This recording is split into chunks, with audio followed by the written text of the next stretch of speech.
कैसा है, इस संसार में मेरा क्या है, इसका ज्ञान जिसको होता है उसे पंडित कहा जाता है। कोई शूद्र घर में जन्म लिया है लेकिन उसे ब्रह्म का ज्ञान है तो वह ब्राह्मण है। ब्राह्मण उसे कहा जाता है जिसे ब्रह्म का ज्ञान हो। हम सब ने किसे ब्राह्मण माना है? जिसे यहां तक मालूम नहीं कि आत्मा क्या है, आत्मा के बारे में जिसे ज्ञान भी नहीं है उसे हम ब्राह्मण कहते हैं। ब्रह्म जायते ब्राह्मण, जो ब्रह्म को जानता है, जो आत्मा को जानता है उसे ब्राह्मण कहा जाता है। बंधन क्या है? बंधन और मोक्ष। आदमी को यह भी मालूम नहीं कि बंधन क्या है। यहां जितने लोग बैठे हैं सब बंधे हुए हैं, सबके गले में रस्सी बंधी हुई है लेकिन किसी को दिखाई नहीं देती है। हर आदमी के गले में बंधन है, रस्सी बंधी हुई है, मोह का बंधन। मोह में पड़ के हर आदमी दुखी है। सुखी कौन है? मैं आप सबसे पूछूं, जितने लोग बैठे हैं, इधर माताएं हैं, इधर भाई लोग हैं, मैं आपसे पूछता हूं, 60 साल के लोग बैठे हैं, 80 साल के लोग बैठे हैं, क्या आप लोग सचमुच में सुखी है? आप लोग सुखी है? सुखी क्यों नहीं है? आपके पास तो सब कुछ है, घर भी है, जमीन भी है, मकान भी है, पत्नी है, पति है, बच्चे हैं, बहू है, पैसे भी है, फिर भी सुखी क्यों नहीं है? मेरे पास घर भी नहीं है, पैसे भी नहीं है, फिर भी मैं सुखी हूं। सुखी का कारण धन नहीं होता है। आप लोग सोचते होंगे कि हमारे पास खूब धन मिल जाएगा तो मैं सुखी हो जाऊंगा। मुकेश अंबानी, अनिल अंबानी के नाम आप लोग सुने होंगे। भारत के उन लोगों में गिनती की जाती है जो 1 नंबर में धनवानों में आता है, जो जियो का सिम चलाया है, भारत का धनवान व्यक्ति है। आपको क्या लगता होगा कोई व्यक्ति कितना सुखी है? उनके मकान पर जहाज उतरता है। इस शिवहर जिला में जितने कर्मचारी हैं उतने कर्मचारी उनके ऑफिस में काम करता है, लेकिन वो भी सुखी नहीं है। धन से कोई सुखी नहीं होता है। सुंदर पत्नी मिल जाए तो मैं सुखी हो जाऊं। बहुत लोगों के सुंदर पत्नी मिली है लेकिन वो भी सुखी नहीं है।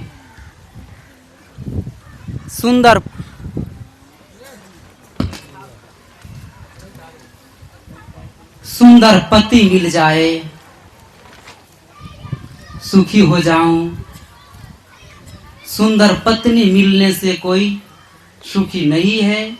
सुंदर पति मिल जाए तो कोई सुखी नहीं हो सकती है, न कोई धन से सुखी हो सकता है। तो आखिर सुखी आदमी कैसे होता है? जब हम मोह का बंधन काट देते हैं,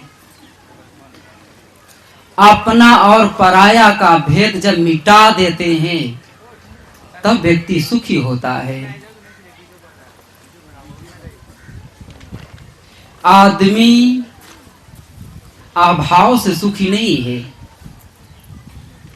जितने लोग बैठे हैं सबके अपना अपना घर है। किसी का मकान है तो किसी की झोपड़ी है। कोई साइकिल से आए हैं तो कोई मोटरसाइकिल से आए हैं, कोई 4 चक्का से आए हैं, बहुत से लोग पैदल आए हैं। कोई नमक रोटी खाते हैं, कोई हलवा पूरी खाते तो सभी है। रहने के साधन है, पहनने के कपड़े हैं, लेकिन आदमी सुखी नहीं है। आदमी अभाव से दुखी नहीं होता है। मैं आपको बताऊं, व्यक्ति अभाव से नहीं, गलत स्वभाव से दुखी होता है। कई लोगों को घर जाना होता है तो शिकायत मिलती है। पत्नी आती है तो शिकायत करती है कि साहब उनको क्यों नहीं समझा देते। उनको मतलब समझ गए ना, उनको मतलब हमारे पति को क्यों नहीं समझाते हैं। आपके सत्संग में भी जाते हैं, आपके सत्संग भी सुनते हैं, सेवा भी करते हैं, लेकिन घर में सबसे ज्यादा झगड़ा वही करते हैं। आखिर सत्संग में गए, वही स्वभाव, वही विचार, वही रहन सहन, वही खान पान है, तो फिर सत्संग में आने से क्या लाभ मिला। गलत स्वभाव, कितने लोग इसी में बैठे हैं। जैसे माताएं तो नंबर 1 पर है। पहले 100 साल पहले जो लोग सुबह उठते थे तो आंख जब खुलती थी तो राम राम, भगवान भगवान, सीताराम कुछ भी कहते थे। लेकिन आज उल्टा हो गया है। नींद खुलेगी, आंख खुलेगी तो गाली से ही शुरू करती है। बहू है तो बहू के गाली देगी, बेटा है तो बेटा को गाली देगी, पति है तो पति को गाली देगी। अब पता नहीं भगवान कैसे इनको बनाए हैं। जिह्वा में अमृत है तो जिह्वा में जहर भी है। बहू को जिंदा कौन जलाती है मालूम है? ये बैठी है ना, यही सब जलाती है। दहेज में पैसा कम मिला, पुरुष लोग कभी खोजते नहीं है, लेकिन ये हमेशा खोजेगी कि तुम्हारे बाप ने क्या दिया, तुम्हारे बाप क्या दिया। कुछ सिखाया नहीं, कुछ बताया नहीं। एक भोजपुरी में भजन चला, भजन क्या गाना चला था। जनती जे जारल जैबू आग में तहेज के, पाप न करती हो बेटी ससुरा में भेज के। कितने अरमान से कोई अपने बच्चे को पालते हैं, बेटी को पालते हैं। एक बेटी जब घर से विदाई होके जाती है, जिस घर से बेटी जाती है उस घर के स्थिति कौन नहीं जानते हैं। जिस घर से बेटी जाती, क्या उस घर में प्रसन्नता होती है? लोग लड्डू बांटते हैं? नहीं बांटते हैं। घर के सभी लोग रोते हैं। एक बाप अपनी दिल के टुकड़ा, अपनी बेटी जिसे 20 साल पढ़ाए लिखाए, पाले पोसे, कपड़ा दिए, उस अपनी बेटी को दूसरे के हवाले कर देता है। क्या उनके दर्द हम समझते हैं? नहीं समझते हैं। उन बहू को हमेशा ताना देना, हमेशा शिकायत करना, उनमें कमियां निकालना, ये माताएं करती है। मैं इन माताओं से कहना चाहता हूं कि जैसी आपकी बेटी होती है ना, वैसा ही किसी और की बेटी आपके घर में आती है। भोजन नहीं बनाने आता है, बोलने नहीं आता है, कुछ करने नहीं आता है, तो आप नहीं सहेंगे तो कौन सहेंगे। अपनी बहू को शिकायत किसी दूसरे से न करे, लेकिन माताएं यही काम करती है। जहां बैठेगी, एक हमारे गांव में गोनाही में, गोनाही के भी माताएं लोग आई है, भाई लोग तो आए ही है। एक माताएं आके शिकायत करती है कि साहब जानते हैं हमारी बहू इतना खाती है, कितना, इतना इतना खाती है, मोटाती नहीं है। अरे भाई, कोई इतना खाएगा तो क्या मोटाएगा नहीं? अपनी बहू को शिकायत दूसरे से करना, ये सबसे घटिया विचार है, घटिया सोच है। मैं तो यहां तक कहूंगा कि आप लोग सत्संग में आए हैं, हमारे संतों ने, श्री सोनलाल साहब ने, शैलेंद्र साहब ने बहुत मेहनत किए हैं। शाम 7 बजे तक खाना छोड़कर सब काम करते थे। क्यों काम करते थे? कि आप लोग आएंगे, सत्संग सुनेंगे।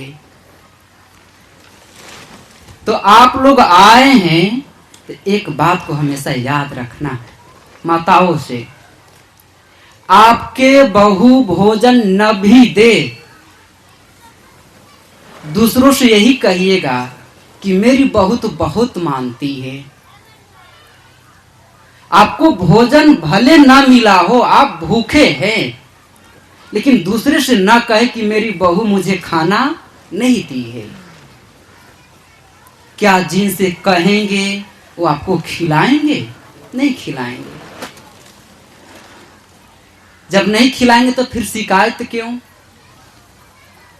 अपनी बहू को अपनी बेटी माने। मैं हमेशा कहता हूं, ये माताएं की बेटी जब ससुराल से आती है मैके, जब जाने लगती है तब पेटी का ढक्कन खुल जाता है। जो साड़ी चाहिए ले लो। माताएं कभी नहीं कहती है कि ये 5,000 के है, 10,000 के, जो चाहिए वो ले लो। और जब वही बहू मैके जाती है तो पेटी का ढक्कन बंद हो जाता है। मेरे पास नहीं है, मुझे कौन देगा? मैं तो पुरानी पहनती हूँ, फटी पहनती हूँ, मैली पहनती हूँ। कितना भेदभाव है। सब चाहती कि मेरा घर स्वर्ग बने, मेरे घर में सुख शांति हो। कैसे सुख शांति होगा? जहां भेद होगा, जहां बहू में बेटी में भेद होगा, एक बात को आप लोग याद रखिएगा, लाख धन कमा ले, सुखी कोई नहीं हो सकता है। उस घर का बरकत गिरता जाएगा। मैं तो भौरा हूं, बहुत के घरों में जाता हूं, लेकिन देखता हूं जहां भेदभाव है वो घर नरक जैसा लगता है। आप लोग कभी छत्तीसगढ़ जाएंगे ना, जब आप लोग कभी तैयार होंगे तो हम सबको लेके चलेंगे। हमारे साहेब जी आए हैं छत्तीसगढ़ से। बहू में और बेटी में कोई भेद नहीं होता है। आपको कभी नहीं लगेगा कि ये बहू है। ऐसी सेवा, ऐसी बातें करेंगे, ऐसे रहेंगे जिससे लगेगा कि ये बहू नहीं तो इनकी बेटी है। बहू को बहू समझेंगे तो दुख मिलेगा। अपनी बहू को अपनी बेटी समझ ले, बहू लोग खुश हो गई होगी कि साहब तो सिर्फ सास को ही कह रहे हैं। यहाँ बहुएं भी बैठी है, हम सब जानते हैं। रोटी एक हाथ से बनती है, ताली एक हाथ से बजती है, नहीं ना बजती है। सिर्फ सास में ही कमी नहीं होती, बहू में भी कमी होती है। कितनी बहू तो ऐसी होती है, रानी लक्ष्मीबाई, वो आते चाहती कि मैं घर के मालिक बन जाऊं, मैं जैसा चाहूं वैसा मैं सास के न चाहूं, सास के अपने मुट्ठी में रखूं। सास को मुट्ठी में रखने का एक ही उपाय है, सास की सेवा करें। जब हम सास की सेवा करेंगे, मैं भी तो इसी क्षेत्र का जानता हूं, नई नई बहुएं आती है तो बढ़िया सासू माँ के बाल बांधती है, पैर रंगती है, चोटी बांधती है। कितने दिन? 1 सप्ताह, 15 दिन। अब 15 दिन के बाद सासू माँ से कभी पूछती भी नहीं है कि खाना भी खाना है। पैर दबा दे, कपड़े धो दे। ये संस्कार अपनी बेटी को दे कि जब तक तुम्हारी सास तुम्हारे घर में है, जब तक तुम्हारी सास जिंदा है, अब असली मां तुम्हारी वही है। तुम मुझे भूल जाना, मुझसे बात मत करना, लेकिन तुम अपनी सासू मां को कभी मत भूलना, उनका पैर दबाना मत भूलना। जानते हैं कि आपकी जो बेटी है ना, ऐसे ही महारानी बन के रहेगी। एक अच्छी सास बने।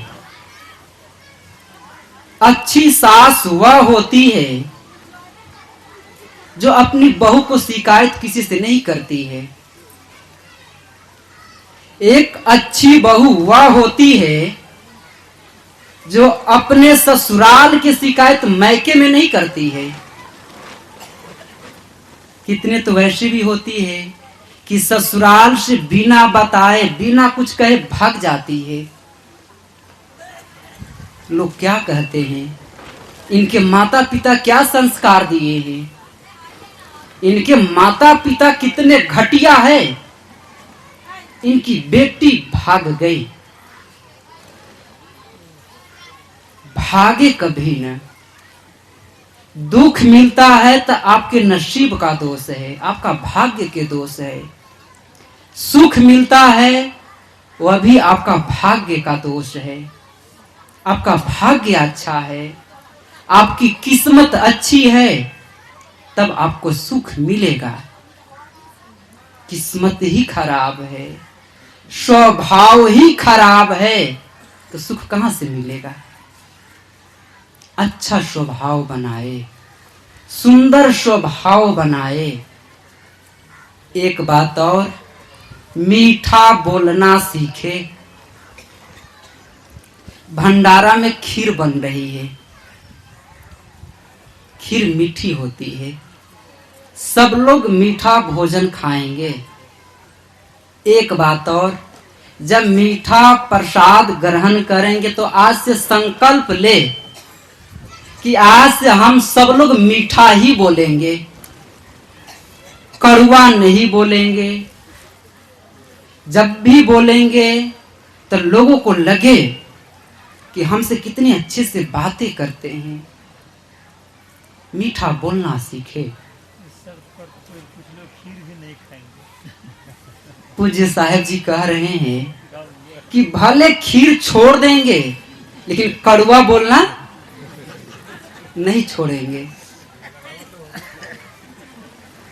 हम कह रहे हैं कि आप खीर खाए, कड़वा बोलना छोड़ दे। आज से मीठा बोलना सीखे, सबके साथ सुंदर व्यवहार करना सीखे। तब मैं जानूंगा कि हमारे संतों ने जो मेहनत की है वो मेहनत सफल हुआ। कुछ लोग ही संकल्प ले कि आज से अपने जीवन को सुंदर बनाऊंगा, देवता के समान अपने जीवन को बनाऊंगा। मैं बताऊं, यहीं पर देवता बैठे हैं, यहीं पर देवी है, और इसी पंडाल में राक्षस भी है, जिसका गलत स्वभाव है, गलत सोच है, हमेशा दूसरों को काम बिगाड़ता रहता है, दूसरों को काम में बाधा डालता रहता है। उस व्यक्ति को मैं राक्षस ही कहता हूं। जो दूसरों का काम बनाता है, दूसरों को काम में सहयोग करता है। इस कार्यक्रम को सफल बनाने में लोगों ने धन दिया है।